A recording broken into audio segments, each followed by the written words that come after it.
So this video is going to be a little different than what I traditionally do. If you've been following me, you know that I tend to focus on the inner workings of municipal governance as well as the Democratic Party. My name is Brian Kennedy. I'm the mayor of Glendale, Wisconsin, president of Democratic Municipal Officials, which is an affiliate of the DNC, and I have a seat on the Democratic National Committee. I want to talk, though, about an online debate that's taking place right now around a column recently written by Ezra Klein after the murder of Charlie Kirk, and an interview that he had after that column was published with Ta-Nehisi Coates.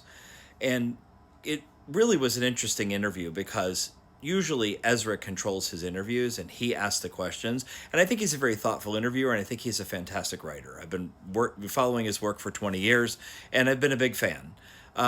But this interview was very different. It almost felt like Coates was interviewing Klein.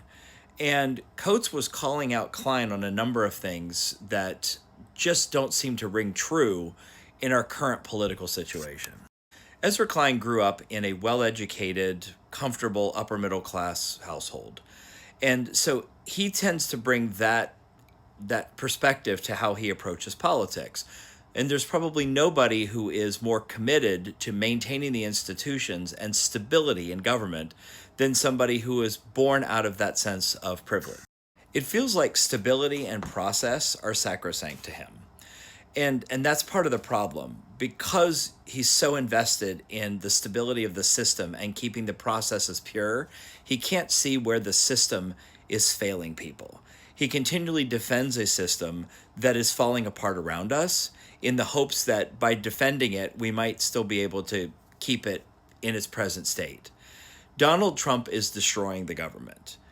When Donald Trump leaves office, this government is never going to be like it was before. The pieces are so broken at this point that Humpty Dumpty can't be put back together again. And so we have to recognize that institutions that were failing large portions of the country, that are now being demolished by a president who just doesn't give a shit about anything, right? He's going to serve his own needs, his own interests, and he's going to destroy everything because that's what he's always done.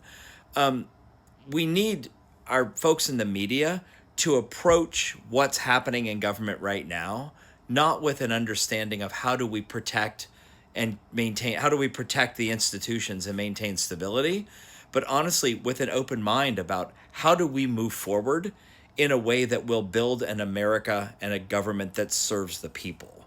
Because Donald Trump is going to create ashes, and whatever phoenix we can work together to build out of that ashes is going to be different than what we have now.